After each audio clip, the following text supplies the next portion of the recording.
mereka kan sudah membuat buku tuh. Buku itu kan bukan jurnal ilmiah.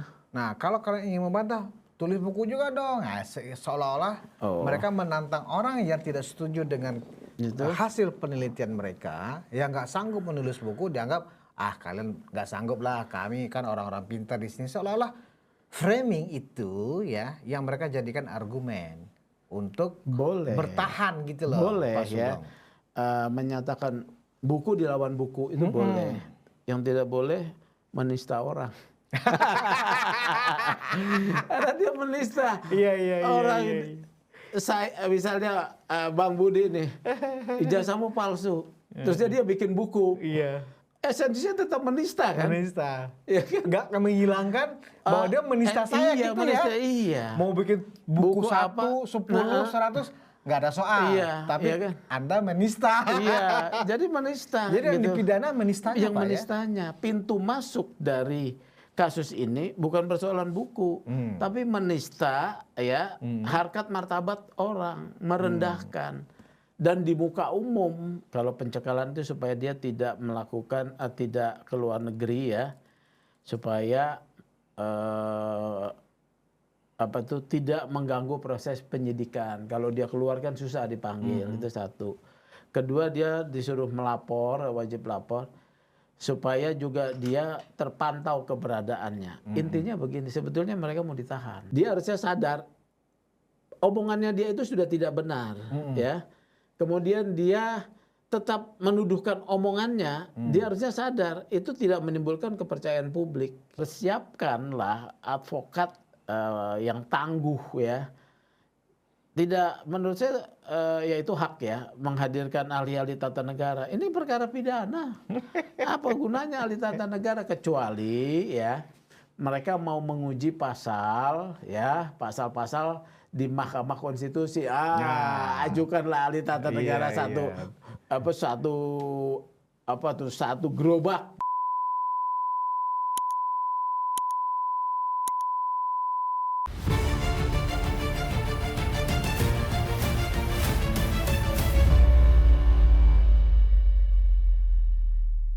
Hai penonton Ruang Konsensus Unpacking Indonesia dimanapun Anda berada. Baik yang ada di Sumatera, Jawa, Kalimantan, Maluku, Papua, Nusa Tenggara. Dan kepada termul-termul yang ada di luar negeri. Saya Budi Ismakrupil yang anak sulung Mulyono. Channel Termul akan kembali mengulas tentang apa? Nah, kembali saya akan mengulas tentang apresiasi internasional terhadap Presiden ke-7 Republik Indonesia, Insinyur Joko Widodo. Pak Sugeng. Siap, Bang Budi. Saya tetap suka menyebut sekarang Pak Jokowi itu dengan gelar.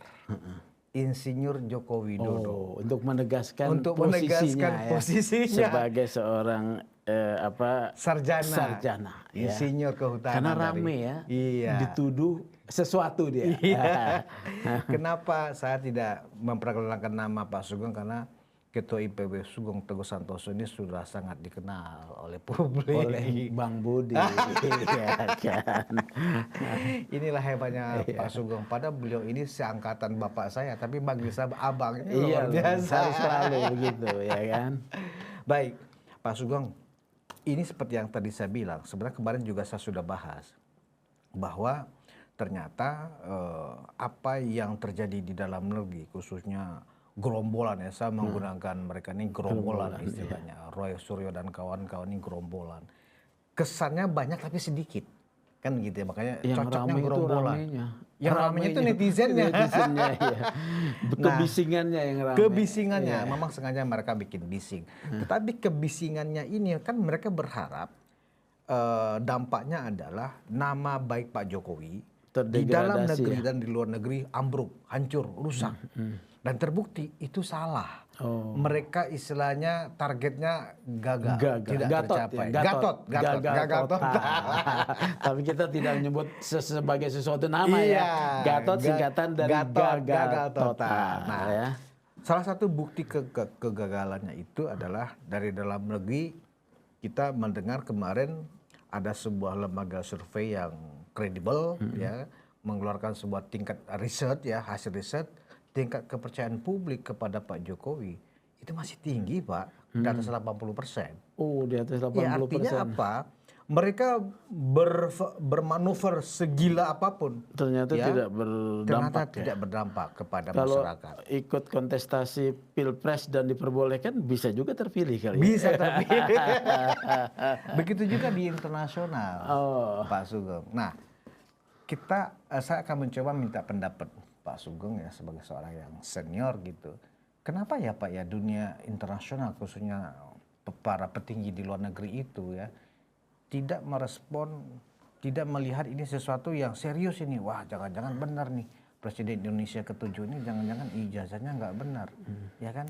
Tapi realitanya Bloomberg New Economy Forum itu pesertanya itu peserta yang menjadi anggota dari forum itu lebih dari 1.000 pemimpin negara dan pemimpin lembaga-lembaga internasional, ya kan? Hingga hari ini, ketika hari terakhir Pak Jokowi memberikan pidato di sana, itu satu pun tidak ada menyatakan keberatan atas keberadaan Pak Jokowi di sana sebagai Dewan Penasehat, bahwa mereka keberatan karena Pak Jokowi ini kan lagi dipersoalkan di dalam negerinya, di negaranya. Apa karena mereka menganggap wah ini mah gosip, ini mah isu semacam hanya permainan isu yang tidak penting untuk mereka gubris. Sebenarnya seperti apa Pak Sugeng? Kalau penilaian luar ya, apalagi sudah setingkat tokoh-tokoh ya, mereka kan selalu berpikirnya satu logis, sistemik ya. Yang saya masuk sistemik itu mereka memandang selalu dari kacamata sistem hukum yang berlaku di Indonesia. Bagaimana sedang menilai seseorang seperti apa, ya. Misalnya Soeharto. Soeharto tuh buat orang luar negeri itu tetap sebagai seorang terdakwa tindak pidana korupsi yang belum selesai. Yang belum selesai. Karena Pak Harto kan dihentikan karena sakit permanen. SP3 tapi karena permanen. Enggak di SP3. Bukan SP3 ya, dihentikan di persidangan karena sakit permanen. Jadi belum selesai sidang ya. Sistemik dikaitkan dengan sistem hukum negara ya. Logik, sistemik. Kemudian melihat pada hal-hal yang normal gitu ya. Nah, kalau mereka kan tidak ada status Pak Jokowi itu sebagai seorang yang tersangkut masalah hukum. Belum ada lembaga hukum resmi di Indonesia menetapkan status bermasalah dengan hukum, belum ada. Secara logik ya bahwa dia dikenal sebagai pemimpin presiden yang berhasil 2 kali periode. Jadi tidak masalah ya. Tidak ada, mereka akan melihat bagaimana pernyataan resmi pemerintah Indonesia terkait tokoh ini. Baik kalau terjadi dari sumber-sumber resmi ya. Jadi itu menurut saya ukuran yang mereka pakai ya. Jadi logis ya. Nah di Indonesia, kemudian saya tidak tahu terkait survei ya. Saya melihat isu soal awalnya nih ya, isu soal tuduhan ijazah palsu ini sebagai gosip. Di sana? Di Indonesia. Kalau di sana kan udah selesai. Mereka nggak memandang gosip, malah nggak dianggap. Nggak dianggap gitu loh ya. Mereka nggak dianggap. Mereka nggak menganggap itu karena tidak ada satupun pernyataan resmi dari pemerintah Indonesia yang menempatkan kasus ijazah Pak Jokowi yang merugikan Pak Jokowi, kan tidak ada ya. Resmi ya. Misalnya sebagai status tersangka, ya bahkan lembaga resmi menyatakan yaitu UGM dan polisi. UGM sebagai penerbit mengatakan benar tidak ada problem dengan Pak Jokowi terkait ijazahnya. Polisi kemudian menghentikan kasus hukumnya. Jadi buat di luar sudah clear. Yang kemudian rame kan di Indonesia. Nah ini terbelah nih ya. Satu kelompok masyarakat yang termasuk para kelas menengah ya, yang juga berpikirnya logis sama seperti orang kelompok terdidik lah ya. Ini sebagai gosip, walaupun karena masuk ranah hukum, ranah ruang publik yang ramai di netizen, ini gosip. Karena tidak ada yang menyatakan secara resmi itu palsu, kecuali kelompok penuduh ya. Yang kedua, ketika ini naik menjadi satu proses hukum, dihentikan kasus tuduhan Pak Jokowi oleh Mabes Polri, walaupun banyak tuduhan ini diintervensi segala macam, tapi resmi dihentikan. Dan yang paling berwenang yaitu UGM menyatakan ijazah Pak Jokowi benar sudah diberikan pada yang bersangkutan dan tercatat di UGM. Jadi buat kelompok kelas menengah yang tadinya menyatakan gosip, sudah kemudian sekarang menilai itu sih hanya tuduhan-tuduhan tidak berdasar. Ditambah lagi sekarang statusnya para penuduh itu ya, Pak Roy Suryo yang menuduh ijazah Pak Jokowi itu naik status menjadi tersangka. Ini buat kelompok ini. Yang kelompok sebelah yang lain ya, tetap karena dasarnya adalah prasangka ya. Kemudian dasar juga ketidaksukaan yang begitu lama. Ini ada kelompok-kelompok tertentu yang dulu di 2016 ya. Pak Jokowi itu kan menerbitkan yang namanya Perpu tentang organisasi kemasyarakatan. Ormas, Perpu Ormas ya, kemudian menjadi undang-undang tentang ormas yang kemudian dua kelompok yang dibubarkan yaitu HTI dan FPI. Ya. Ini menimbulkan sakit buat mereka ya, mereka tidak terima. Ini perlawanan ideologis sebetulnya. Yang saya bilang itu perlawanan ideologis, jadi muncul terus ya, tidak akan pernah berhenti. Justru yang saya sayangkan ya, walaupun itu hak mereka, kelompok lain yang sebetulnya tidak masuk dalam kelompok itu bisa dirangkul. Gitu ya. Jadi mereka penumpang gelap juga dong Pak dalam tim Roy Suryo ini. Menurut saya itu bukan penumpang gelap, penumpang terang. Karena mereka punya jejak yang terang. Iya. Ya. Seperti Kozinudin itu kan jelas Pak, dia aktivis HTI dulunya. Oh, ya saya baru tahu malah. Iya. Saya di 2016 saya pernah 2 kali forum ya. Waktu itu saudara Fadli John mempersoalkan undang-undang ormas. Saya satu forum dengan saudara Fadli John. Ya, saya mempertahankan sikap pemerintah bahwa pemerintah sudah benar menerbitkan undang-undang ormas, ya, Fadli John. Dan kelompok itu kan 2 kelompok itu. Dan juga mungkin ada kelompok-kelompok yang memang dari awal ketika kalah dalam kontestasi politik tidak suka sama Pak Jokowi. Jadi ini sesuatu yang normal, ya, dalam figura politik kita, dalam mosaik politik kita akan dicari segala upaya ya. Nah yang memang saya cukup bertanya ya, karena saya juga menghargai sikapnya itu Roy Suryo sama Rismon. Rismon pasti bukan HTI atau FPI ya, pasti. Rismon ya. Yang kedua Roy Suryo juga bukan HTI atau FPI. Betul. Di mana posisi politiknya ya? Ataukah karena memang kritis karena kesadaran politik, ya nggak ada soal ya. Tapi kritis karena kesadaran politik ketika masuk kepada ruang hukum, hati-hati. Anda bisa jadi tersangka, benar jadi tersangka ya. Aduh, saya menyayangkan begitu, Bang. Ya, jadi kalau dari penjelasan Pak Sugeng ini dilihat dari serangkaian isu ini ternyata di dalam malah di luar negeri malah nggak dianggap. Ya. Kalau di dalam negeri dianggap gosip. Iya. Makin digosok, makin sip. Iya, betul. Iya. Makanya penumpangnya di panggung itu banyak ya. Nah, ibarat sebuah irisan ini Pak. Struktur dari yang melakukan kelompok-kelompoknya Roy Suryo dan kawan-kawan ini sebenarnya bisa dilihat dalam beberapa kelompok nih Pak. Dalam satu irisan, satu kelompok sakit hati. Roy Suryo kan termasuk juga sakit hati. Dia kan dipenjara kan kasus Stupa Jokowi juga sebelumnya. Oh kan? Iya. Jadi unsur sakit hati saya ya kan? Ini. Ada yang sakit hati karena ormasnya dibubarkan. Iya, HTI kan? ya. HTI dan FPI. Ya. Itu ada semua di TPUA, Rasulullah kan sama. Kawan saya Bang Egy Sujana posisinya di mana? TPUA. Oh, TPUA ini. TPUA itu kan orang yang mendukung keberadaan HTI waktu itu. Oh ya iya. kan? Membela secara hukum. kan juga HTI. Secara ya kan? hukum ya. Kemudian adalah kelompok politik yang kalah pilpres. Ya, itu. Ya, residunya itu dari kelompok 16% dan 24% ini langsung atau tidak langsung ada juga ya di dalam kelompok ini.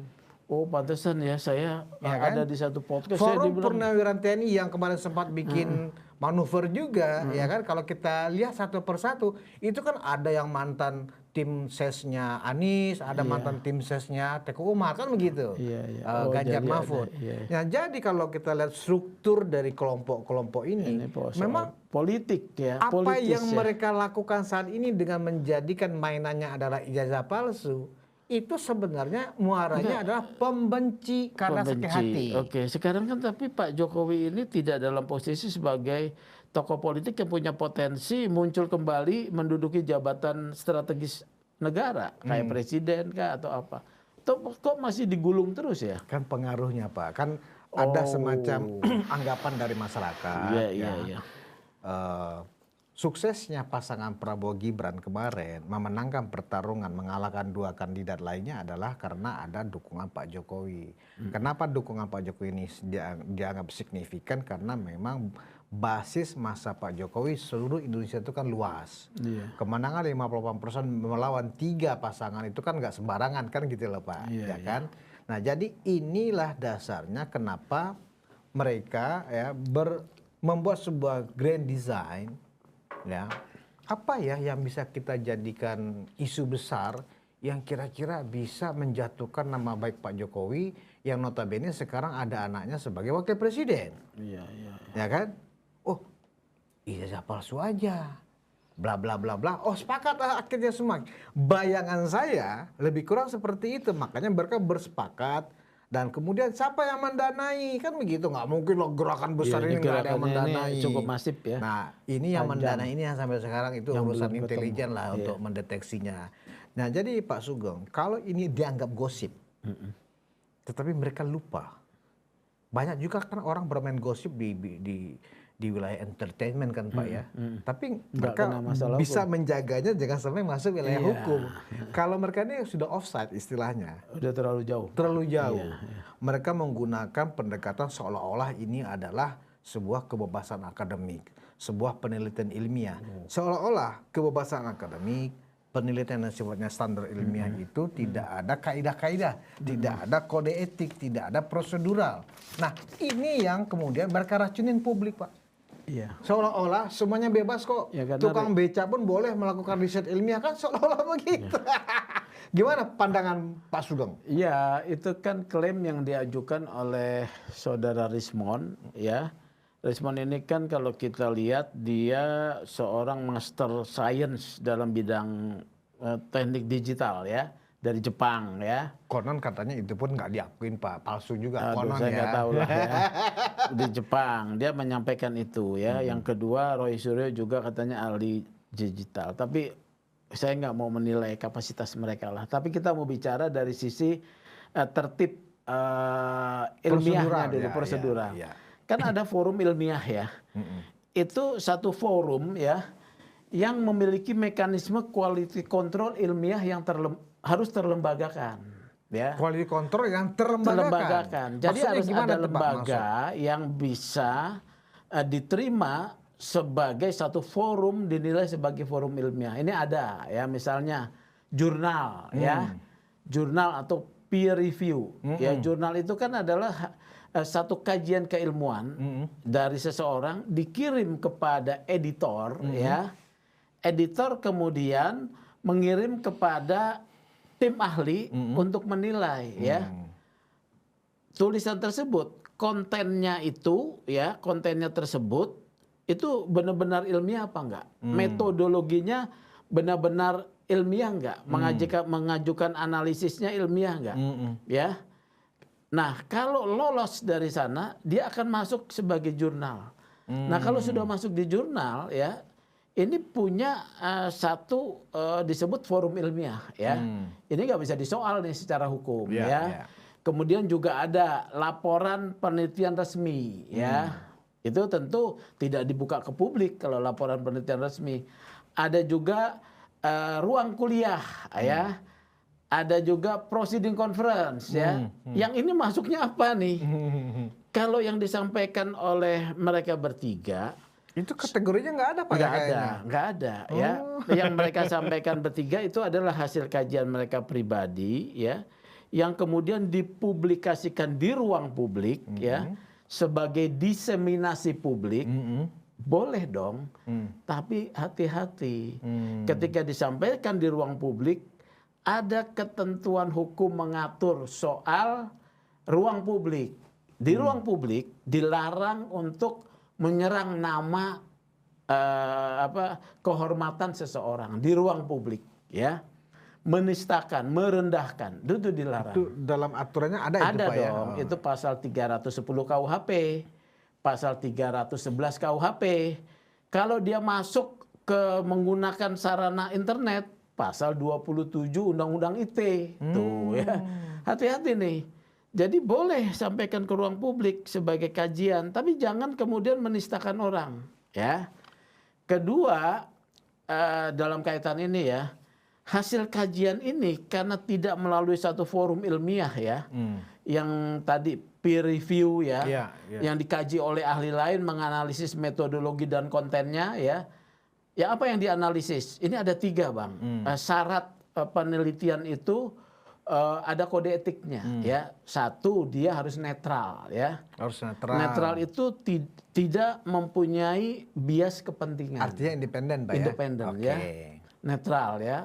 Tapi kalau dibaca tadi Bang Budi itu ini kelompok-kelompok saja kelompok artinya mereka itu sudah ada pertanyaan ya.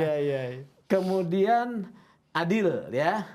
Adil itu kalau menilai objektif. Ya. Yang ketiga netral, kejujuran. Objektif, jujur. Jujur ini agak berat ini Pak di dalam jujur ini ya. Ini tidak boleh duplikasi ya. Duplikasi itu sudah ada penelitian lain, dia teliti lagi mirip ya. Atau plagiator gitu ya Pak ya. Nah, ini dekat dengan plagiator ya. Ketiga, satu duplikasi atau plagiator, yang ketiga ini ada yang namanya fabrikasi.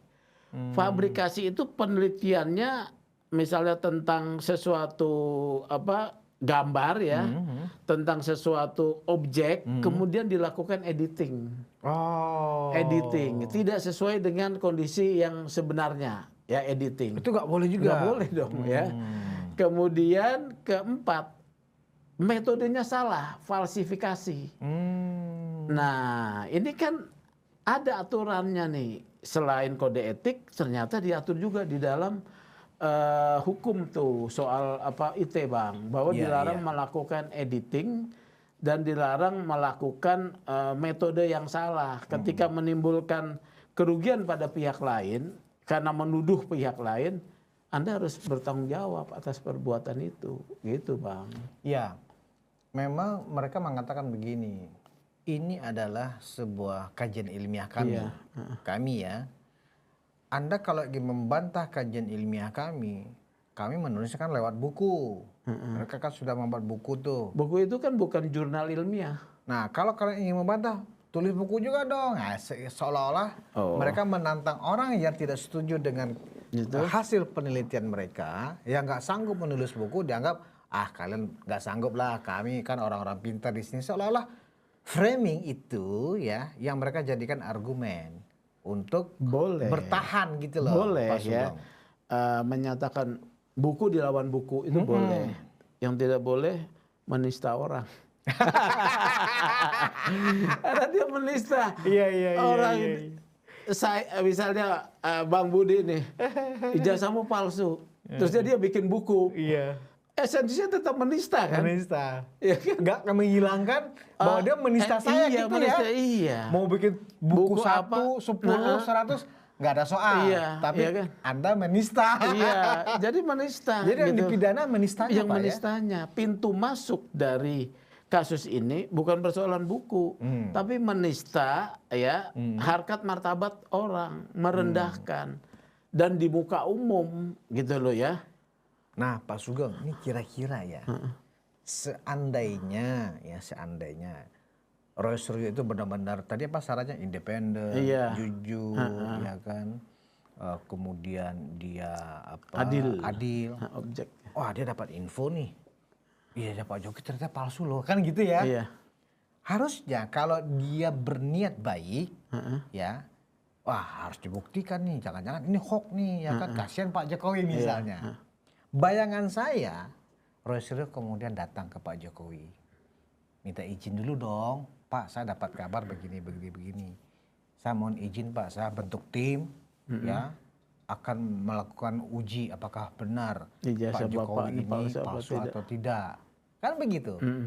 Nah, benar nggak sih bayangan saya seperti ini semestinya yang dilakukan oleh Rosario dan kawan-kawan ini? Itu Kalau kan nggak niat dianggap baik, tidak kan? ada nista. Itu kan niat baik ya. Jadi kalau niat baik kan harus juga direspon dengan baik. Tidak boleh Pak Jokowi melaporkan kan. Tetapi ini entah dia sudah menyampaikan ke Pak Jokowi atau tidak, ini kan dijembreng di ruang publik. Ya istilah saya Aduh, dijembreng saya ya. ketawa mendengar istilah dijembreng gitu loh Pak. Penistaan ini dijembreng terus di ruang publik tanpa henti. Sebetulnya dia bisa lakukan tanpa kena. Bagaimana sebenarnya caranya? bisa ya. Jadi gini loh ya, dia menemukan satu objek ini palsu tentang tokoh ya. Setelah dia lakukan penelitiannya sendiri, nggak perlu jurnal ilmiah lah ya, jangan dipublikasikan. Bukti ini tidak dipublikasikan, datang ke polisi. Pak polisi, saya ingin melaporkan nih, ada orang yang ijazahnya palsu, ya, dibuat laporan polisi, ya, dibuat laporan polisi. Polisi di dalam mekanisme menerima laporan itu ya akan juga ada namanya verifikasi sebelum diterima laporan.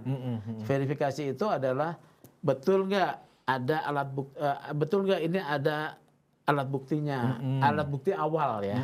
Ini Pak ijazah misalnya. Kamu tahu dari palsu apa? Ini Pak pembandingnya. Terusnya apa lagi? Ini Pak saksinya. Ya. Polisi pun melihat, ini yang disoal ini tokoh. Iya kan? Bisa polisi karena takut gitu ya. Dia nggak terima laporan. Jadi tunggu ya, rapat di atas para pimpinan. Ini dilaporin Pak Jokowi gitu kan, ya. Tapi kalau ini bertahan, nggak bisa. Kami harus tetap harus diterima demi hukum. Karena polisi menegakkan hukum. Betul. Tidak memandang bulu, diterima. Sudah dibuat laporan polisi, ya kan?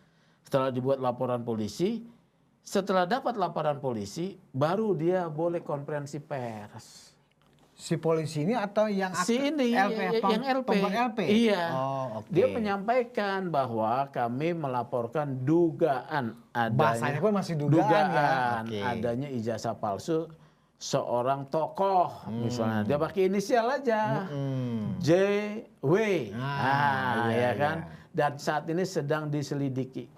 Itu tujuan menegakkan hukum, bukan menista. Mereka kan nggak melakukan itu. Udah rame dulu baru TPUA bikin laporan ke Bareskrim. Iya, ke Dumas. Iya, Dumas ya. Ini yang menurut saya unprocedural ya. Mereka tidak paham atau mereka memang sengaja ingin menciptakan tuduhan dan kebisingan. Kalau dugaan Pak Sugeng apa? Mereka tidak paham atau kebisingan? Bukan tidak paham. Ini memang ingin menyampaikan kebisingan ke publik ya untuk menuduh seseorang. Iya. Dan itu kan ada konsekuensinya ya. Nah ini menarik nih. Setidaknya dari analogi peristiwa yang Pak Sugeng jelaskan ini adalah bagian dari cara kita mengedukasi masyarakat supaya jangan bingung. Ini kok ada yang bilang palsu, ada yang bilang enggak. Nah dari penjelasan Pak Sugeng ini jelas bahwa sebenarnya cara mengungkap atau meluruskanlah setidaknya bahwa temuan yang diterima oleh seseorang, anggaplah bernama Rosario gitu ya. Dia seperti yang disampaikan Pak Sugeng tadi, dia datang, dia teliti dulu ya kan. Secara prosedur yang dia pahami, kemudian dia lapor polisi. Itu tidak akan dituntut. Tidak akan itu karena tujuannya menegakkan hukum. Iya, legal gitu loh. Kalau yang dilakukan Rosario dan kawan-kawan ini tidak seperti itu kan. Tidak. Langsung declare kami sudah meneliti bahwa ini palsu. Bahkan 1000 triliun %. Iya. Gitu loh ya. Padahal dia tidak ada laporan tuh ya. Rosario dan teman-teman ini harusnya laporan dulu, jangan rame-rame dulu. Gitu ya, laporan dulu. Jadi kalau strateginya ingin memukul lawan ya, tentu persiapannya kan harus matang ya. Apakah strategi publik itu menjadi yang utama atau strategi betul-betul berbasis fakta dan data secara diam, ya. Ternyata yang dipakai adalah strategi publik mempublikasikan besar-besaran, ya, kemudian menjembreng istilah saya, dan itu menyerang kehormatan seseorang. Nah, dalam kapasitas Pak Sugeng sebagai orang yang memahami polisi lebih banyak dari kita-kita, karena kan Pak Sugeng ketua IPW, Indonesian Police Watch, orang yang watchdog kepolisian lah istilahnya. Apakah langkah-langkah yang sejauh ini yang sudah dilakukan oleh baik itu Bareskrim maupun Polda Metro Jaya itu sudah terukur dan sesuai dengan prosedur kepolisian kita yang profesional dan akuntabel, Pak? Ya, jadi kita kan ada dua klaster besar ya menjadi kasus pidana. Satu di Bareskrim atas pengaduan masyarakat, ya, beberapa kelompok yang menyatakan bahwa ada ijazah Pak Jokowi palsu Dumas, ya. Kemudian kalau ada Dumas ini nanti kalau Dumas itu kan surat, belum laporan tipe B, ya. Surat itu kemudian akan didalami. Kemudian didalami dengan memanggil pihak-pihak yang punya pengetahuan tentang itu termasuk para pelapor, ya. Dari para pelapor misalnya, dari mana kamu dapatkan ini, sumbernya resmi atau tidak, ya. Jadi ada kesalahan prosedural yang mereka lakukan. Mereka dapat fotokopi salinan ijazah Pak Jokowi ini dari mana? Mestinya dari sumber yang resmi. Jadi strateginya awalnya harusnya mereka bersurat mendapatkan informasi publik ke KPU dulu. KPU kan belakangan nih, ya. Setelah dapat, jadi dia lapor. Setelah dapat dianalisa dia harus lapor tuh di Bareskrim. Ternyata kan tidak. Sumbernya katanya sumber dari yang nggak tahu dari mana lah ya, dilaporkan. Kemudian hasil singkatnya kasus tersebut oleh Mabes Polri dihentikan dalam tingkat penyelidikan. SP2 lidik, Pak, ya? SP2 lidik artinya SP2 lidik itu artinya bahwa oleh penyelidik tidak ditemukan perbuatan pidana, ya, pidana pemalsuan, ya, karena objek yang diperiksa ini satu sumbernya mungkin tidak jelas, kedua kemudian ketika dikonfirmasi dari UGM, ya, nggak menanyakan soal fotokopi ijazahnya loh UGM. UGM mungkin ditanya begini, Pak Jokowi ada nggak ijazahnya? Oh ada. UGM mungkin menerangkan, betul dia lulusan ini. Entah objek yang dibawa oleh mereka, mungkin UGM tidak kenal, saya tidak kenal ini, gitu loh ya. Tapi kan sudah keburu rame kan. Kemudian juga ada UGM itu sebagai pihak yang punya otoritas, sumber yang punya otoritas, tentu harus diakui oleh polisi. Kemudian dilakukan lab krim, ya. Katanya juga lab krim mengatakan ijazahnya Pak Jokowi identik, ya. Yang diperiksa tentu yang asli dong, ya kan, asli bener ya. Kalau yang ini bingung mau diperiksa apanya kali ya. Dihentikan. Yang klaster kedua adalah klaster Pak Jokowi sebagai korban melaporkan, ya. LP ke Polda. LP ke Polda. Oleh Polda dilakukan pemeriksaan, ya, penyelidikan, ya. Pak Jokowi datang sendiri karena di dalam hukum yang namanya penistaan, ya, seorang yang merasa dinista yang harus melaporkan. Dia ini delik aduan. Nggak boleh diwakilkan. Nggak boleh diwakilkan. Jadi yang dinistakan harus melaporkan, ya. Nggak boleh diwakilkan, dia datang. Ya, nanti kemudian dia periksa apa pengaduannya. Saya dicemarkan, bukan melaporkan soal pemalsuan ya, ya. Tapi saya dicemarkan. Kenapa? Karena saya dinista. Dituduh saya tidak punya ijazah. Dituduh saya punya ijazah palsu. Ijazah palsu, ya. Sementara saya kuliah, diperiksa, ya. Penyelidikan oleh penyelidik setelah diperiksa 117 saksi, diperiksa kemudian ahli, ya, ditetapkan naik sidik. Ada peristiwa pidana penistaan, ya. Bukan hanya penistaan, ternyata ada dugaan mengedit, ya, yang dari penistaan ini didasarkan satu objek yang diedit. Iya, iya. Ada diedit ya. Kemudian juga ada soal kesalahan metode ya. Jadi dilaporkan. Sudah itu diperiksa oleh ahli digital forensik. Nah ini Untuk mencari siapa tersangkanya. bukan Oh, digital bukan. forensik ini untuk melihat bahwa ini barang ini diedit. Oke. Ya kan? Metodenya juga nggak benar, Hmm, gitu loh ya. Metodenya nggak benar. Baru kemudian siapa sih yang melakukan ini? Nah, baru udah ditemukan ada 2 klaster tuh. Ya. Klaster pertama, klaster kedua. Jadi kalau dibilang ini profesional, iya dilakukan secara profesional, Terpenuhi Pak ya? terpenuhi secara proses hukum ya. Tapi harus diingat mereka baru tersangka. Dalam asas kita menggunakan pendekatan asas praduga tak bersalah ya. Mereka statusnya tersangka tetap sebagai manusia yang bebas ya, yang tidak boleh dinyatakan sebagai orang yang yang bersalah sampai nanti putusan pengadilan berkekuatan tetap. Tapi kan mereka ini udah rame nih ya. Terjadi perdebatan. Ditahan atau tidak? Bukan hanya iya ditahan atau tidak, tetapi mereka kemudian membuat medan-medan pertempuran baru. Nah ini nih yang gawat ini. Ya, menurut saya bukan gawat, ini sengaja diciptakan untuk mengaburkan substansi sebenarnya mereka sebagai tersangka. Apa itu? Datanglah ke Komisi Informasi Publik, ya, menggugatlah di Pengadilan Perdata, Betul. ya. Kemudian adalah pendapat-pendapat ahli, termasuk 3 orang nih yang saya kritisi ini. Ini tokoh-tokoh loh. Siapa aja, Pak? Satu Pak Mahfud, ya. Kedua Pak Jimli, ketiga Susno Duaji. Kan mereka 3-tiganya menyatakan buktikan dulu. Iya, Iya di kan? pengadilan. Pengadilan. Bahwa ijazahnya palsu. Nah, pertanyaan saya, Jadi kita itu mengaburkan maksud. ini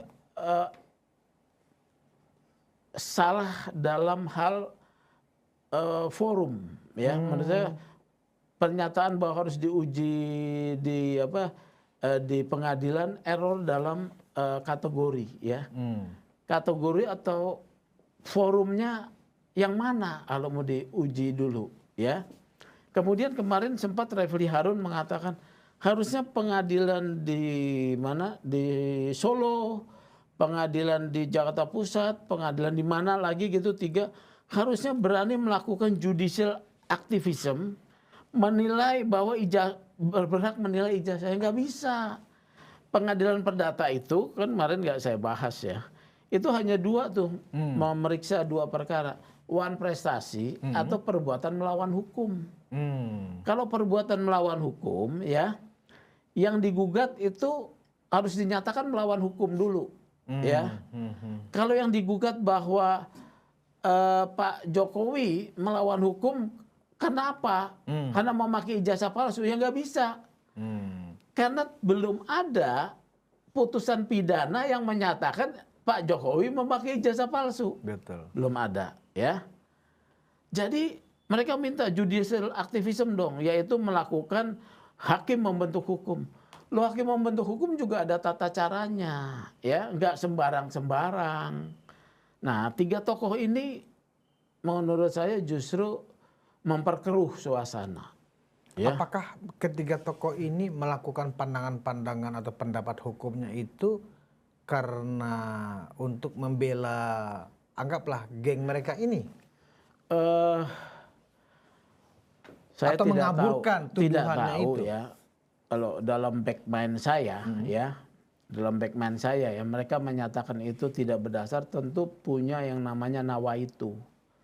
Nawaitunya mungkin tidak suka sama Pak Jokowi. Oh, kembali ke masuk irisan besar Iya, tadi. ya. Tidak suka atau mungkin terpengaruh percaya bahwa Pak Jokowi tidak punya ijazah. Ya, mungkin ya ini ya. Iya. Tapi mereka tidak paham yang namanya sistem hukum di dalam membuktikan keaslian. Nggak bisa dalam perkara perdata dibuktikan. Kita dalami sedikit ya. Misalnya di Pengadilan Negeri Solo ataupun Pengadilan Jakarta Pusat digugat nih, kelompok masyarakat melakukan gugatan terhadap UGM, ya. Ini ijazah palsu. Kemudian Pak Jokowi, ketika dia menyebut ijazah palsu, terminologi palsu itu terminologi pidana. Jadi harus sudah ada putusan pidana yang menyatakan Pak Jokowi menggunakan ijazah palsu, kena pasal 266. Atau ya, kenapa ada orang yang dikenakan pasal 263 memalsukan. Iya, iya. Ini belum ada. Kalau dia bawa putusan pengadilan, ini loh, yang memalsukan ini dulu adalah di Pramuka. Dia harus tunjuk hidung. Dan yang dari Pramuka itu harus dipidana dulu. Ada putusan pidana? Enggak ada. Maka hakim menyatakan kami tidak berwenang. Karena kami tidak berwenang menilai satu kepalsuan terkait dokumen. Harus ada instansi, yaitu apa? Instansi Yang menerbitkan. Yang menerbitkan sendiri maupun lab krim. Kami tidak punya lab krim. Masa kemudian dipaksa membuat judicial activism, menafsirkannya nggak bisa. Ini yang ketidakpahaman orang yang menyatakan ini. Makanya saya kritik. Ya wajar Refli nggak paham, bahkan ini wilayah pidana. Sementara kan dia dikenal sebagai orang spesialisnya kan tata negara. Tapi saya akan dibilang termul nih. Dengan bicara seperti ini ya. Padahal biasa, kan saya basisnya kan keilmuan. Ya. Keledung-keledung itu kalau terpojok, ya kan dengan argumen yang ketika dia sudah buntu argumen apa yang bisa mementahkan argumen pihak termul, biasa. Nyerangnya yang paling logical fallacy. Logical fallacy. Waktu itu kan Pak Sugeng diserang dengan udah caleg gagal PSI, wajar ngomong begitu, udah termul kan. Iya, makanya itu kan loh. Kok logical fallacy? Saya bilang bantah dong argumen, nggak bisa dia jawab. Ya kan, padahal dia seorang doktor ya, sementara saya cuman sarjana hukum saja, ya, sarjana hukum biasa, ya. Tapi saya kan mendalami ilmu saya dengan sungguh-sungguh, ya. Jadi di sini ya, saya juga heran dengan Pak Susno. Harusnya dia paham untuk membuktikan keaslian itu melalui proses pidana, ya. Nah proses pidana di Barreskrim dihentikan, ya.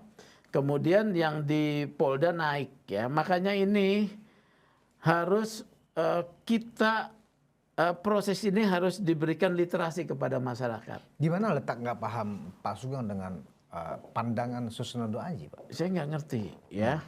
Pak Susno kan seorang ahli reserse, ya.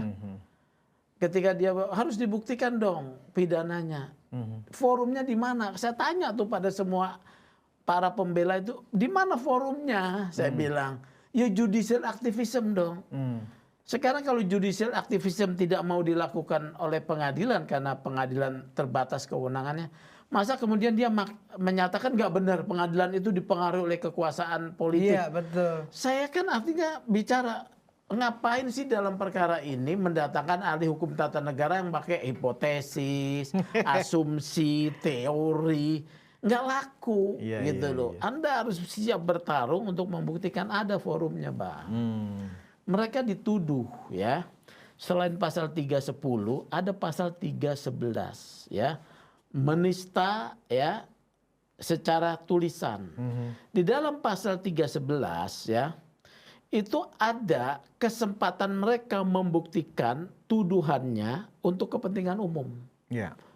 Yaitu di mana? Di persidangan perkara mereka sendiri sebagai terpidana, sebagai terdakwa. Jadi mereka harus siap masuk ke pertarungan hukum, pertempuran hukum di pengadilan sebagai terdakwa.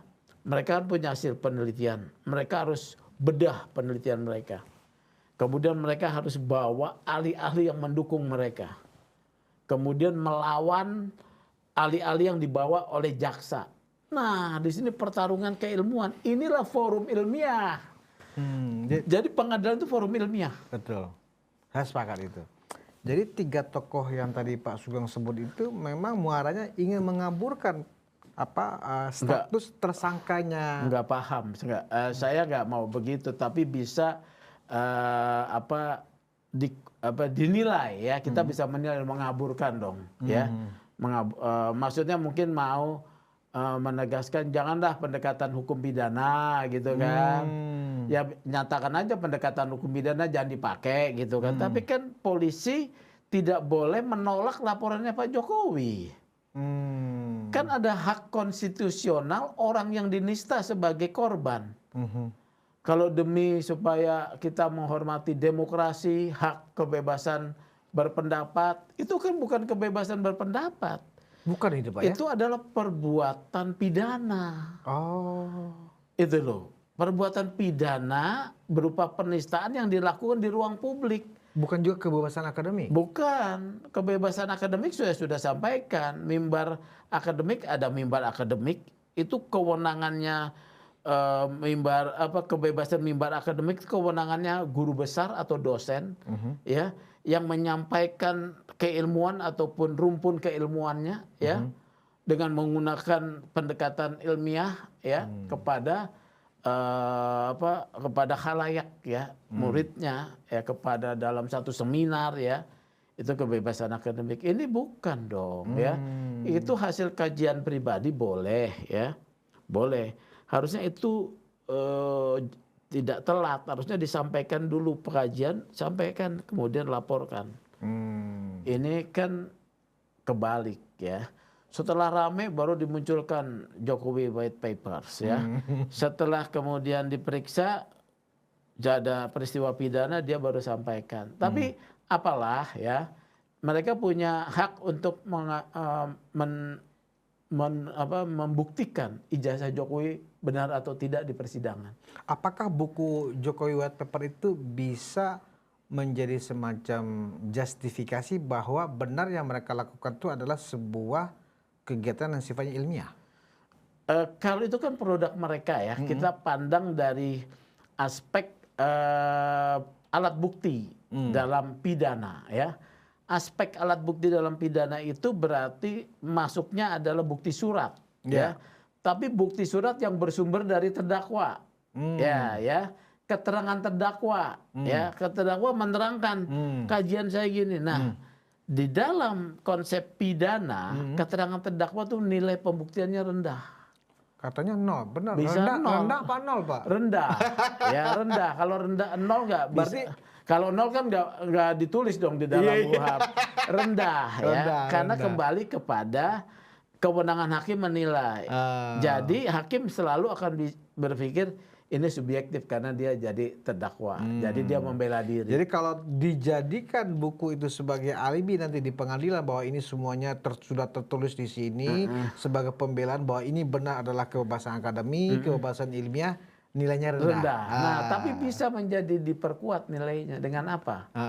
Mereka mendatangkan ahli untuk intinya ya menyetujui buku itu. Menyetujui tetapi dijelaskan dengan teori, dengan metodenya ya. Teori dan metodenya ketika bisa dipaparkan dengan baik tergantung hakim lagi. Kan ada dua pihak nih. Ini ahli dari jaksa, ini ahli dari si terdakwa. Ini betul-betul pertarungan ilmiah. Jadi ruang sidang itu pada saat pemeriksaan ahli-ahli itu baru disebut forum ilmiah. Baru, bukan yang dilakukan Roy Suryo. Bukan, iya. Gitu. Ini kesalahan berpikir. Iya. Yang dilakukan Roy Suryo, Tifa, Rismon itu ruang gosip. Dan menjadi ruang penistaan di ruang publik. Penistaan di ruang publik. Itu clear Pak ya? Iya. Nah, kalau kemudian tiga tokoh yang tadi Pak Sugeng sebut itu dianggap dikabulkan atau dipertimbangkan lah oleh kepolisian, otomatis kasus ini terhenti Pak ya? Kalau dipertimbangkan? Iya. Ya kalau polisi kan ketika menilai mempertimbangkan tetap dalam konstruksi sistem peradilan pidana, dalam suatu proses pemeriksaan harus diminta keterangan. Kalau mereka diajukan sebagai ahli, katakanlah, wah ini menguntungkan kita nih. Pak Susno, Pak Mahfud sama ini Jimli bersedia nggak dipanggil oleh polisi untuk memberikan keterangan? Nah, saya minta polisi panggil mereka. Iya. Supaya memberi keterangan, untuk kepentingan respon CS. Bahwa mereka bisa meyakinkan kepolisian berdasarkan apapun Iya, dalilnya nggak lah apa-apa, gitu ya, nggak apa-apa. bahwa ini harus diperiksa dulu di pengadilan bahwa ini memang palsu Nah, nanti atau kan asli. ditanya sama polisi, di pengadilan mana Pak? Di forum pengadilan mana Pak? Harus dijelaskan. Iya. Oh, pengadilan perdata. Iya kan? Atau Refli Harun lah sebagai saksi sekalian lah. Pengadilan perdata. Apa yang di pengadilan perdata mana Pak? Harus ditanya kan? Perdata. Apa alasannya? Judicial activism, diketik sama dia. Diketik ya. Nanti polisi datengin ahli lagi. Ahli tentang sistem peradilan Indonesia, ditanya, bener nggak keterangannya saksi Mahfud, Pak Mahfud, Pak Jimli ya, bahwa penjasa ini harus dibuktikan di pengadilan Judicial yang mana? activism. Iya, judicial activism. Ini didengar lagi, gitu loh ya. Dijelasin lagi sama ahli nih. Katakanlah, ya tidak bisa, gitu lah. Jadi begitu. Jadi ini sebetulnya proses hukum ini proses yang adil. Iya. Panggil aja Pak Jimli, ya, Oke. ya Pak Mahfud, menurut saya, ya, di polisi. Tanya gitu, tapi mungkin polisi nggak mau juga menimbulkan polemik ya. Ya sudahlah Pak Mahfud, Pak Jimli sudah menyatakan itu sebagai hal yang dalam kebebasan berpikir ya, nggak ada masalah ya. Tapi masyarakat harus diliterasi. Apa Makanya yang saya kita harus diskusikan menyampaikan ini kan juga bagian dari kita memberikan literasi Iya. kepada masyarakat agar setidaknya nggak bingung-bingung amat lah. Iya, ya jadi kan? makanya Gitu saya lah. sengaja men-challenge pendapatnya Pak Jimli, Pak Mahfud dan Susno. Siap. Termasuk Jimli, termasuk Refli ya. Judicial activism itu adalah judgment law. Judgment law itu memang ada ya dengan cara Rex finding, ada teorinya ya. Tapi ketika masuk pengadilan sudah ada pakem-pakemnya. Ya. Iya. Gitu, ada pakem-pakemnya. Hakim juga tidak mau disalahkan. Nah, Pak Sugeng, perkembangan terakhir ya, kemarin kita mendengar Rosario wajib lapor, ya, tersangka Rosario dan kawan-kawan ini wajib lapor dan sudah ada pencekalan. Itu maknanya apa, Pak? Itu maknanya ya, kalau pencekalan itu supaya dia tidak melakukan, tidak ke luar negeri ya, supaya tidak mengganggu proses penyidikan. Kalau dia keluar kan susah dipanggil, itu satu.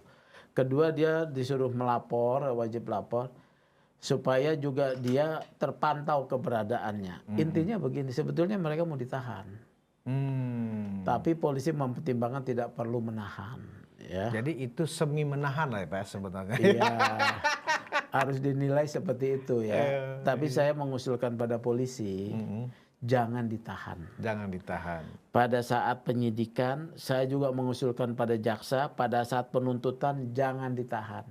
Saya juga mengusulkan pada hakim jangan ditahan. Kenapa Bang? Ya, karena dengan konsep yang namanya presumption of innocence, ya. Seseorang walaupun nanti sampai persidangan dia harus dinyatakan tidak bersalah sebelum ada putusan pengadilan yang menyatakan kebersalahannya. Ya, kalau bersalah orang kan akan dihukum, baru di situ ditahan. Tapi dalam banyak kasus Pak, ya, baik itu kasus fitnah ataupun kasus Ditahan. korupsi, ya, pokoknya pidana lah gitu ya. Ditahan. Ketika sudah TSK, ya kan, langsung tahan Pak. Nah, ini saya mau membantu. Sebetulnya bukan membantu, memberikan masukan supaya tuduhan alih-alih tata negara itu tidak benar. Kan kayak si Denny Indrayana, wah pendekatannya ini kekuasaan, kriminalisasi. Saya sangat paham postur kekuasaan. Itu kan teori-teori semua ya. Jangan digenapi omongannya dia dengan penahanan. Karena seseorang yang dikekang kebebasannya, ini kalau sejarah kekuasaan itu memang memenjarakan orang itu adalah mekanisme sanksi oleh negara. Dia belum bersalah, gitu loh. Ini mekanisme sanksi oleh negara, orang dipenjara segala macam. Nah, pada negara modern, sanksi penjara ini menjadi sesuatu yang ditinjau, gitu ya. Jadi jangan. Tapi saya juga sampaikan nih kepada mereka bertiga, Anda harus taat hukum gitu loh ya.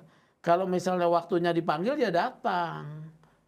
gitu ya. Pada saat persidangan tertib untuk datang ya. Nah, gitu. ya ini kan masalah, kalau masalah ditahan atau tidak itu kan KUHP juga mengatur. Ya punya Tergantung inilah kewenangannya subjektivitas penyidik, Pak, ya. penyidik lah, tapi Nah, itu usul saya ya. Tapi ada yang menariknya begini, Pak. Salah satu alasan yang orang itu ditahan atau tidak ditahan oleh penyidik adalah pertama, dia yakin bahwa nggak akan keluar negeri atau keluar kota atau melarikan diri, tidak menghilangkan barang bukti, ya kan, atau mengulang kesalahan yang sama. Ya. Nah, setelah ketiga orang ini menjadi tersangka dan sudah diperiksa, ya, yang kita lihat di televisi, Pak, ketiga-tiganya ini tetap mengulang kesalahan yang sama. Tetap Jokowi ijazahnya palsu. Jokowi ijazahnya palsu, 1000%. Nah, itu kan berarti mengulangi kesalahan yang sama. Artinya publik melihat sudah ada alasan penyidik untuk menangkap atau menahan mereka. Tapi kenapa sampai sekarang belum ditahan itu? Itulah namanya kita prinsip negara demokrasi, Bang. Ya. Jadi yang namanya perbedaan pendapat, kemudian tuduhan-tuduhan itu dengan dia kena tetapkan tersangka, dia harusnya sadar omongannya dia itu sudah tidak benar, ya. Kemudian dia tetap menuduhkan omongannya, dia harusnya sadar itu tidak menimbulkan kepercayaan publik. Ini bisa juga seperti keledai. Keledai itu kan jatuh pada lubang yang sama. Iya, makanya mereka dikasih nama keledung, Pak. Keledung. Keledung. Oh gitu ya. Keledai ya. Iya. Jadi seperti itu ya, ada konsekuensinya. Ya diikutin aja, mereka harus konsekuen menghadapinya dan persiapkanlah advokat yang tangguh ya. Tidak, menurut saya yaitu hak ya, menghadirkan ahli-ahli tata negara. Ini perkara pidana. Apa gunanya ahli tata negara kecuali ya mereka mau menguji pasal ya, pasal-pasal di Mahkamah Konstitusi. Ajukanlah ahli tata negara satu gerobak ya di sana ya.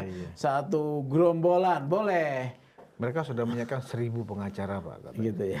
Luar biasa. 1000 ya? Iya. Pengadilan nggak cukup tuh. Karena pengalaman saya paling juga 10.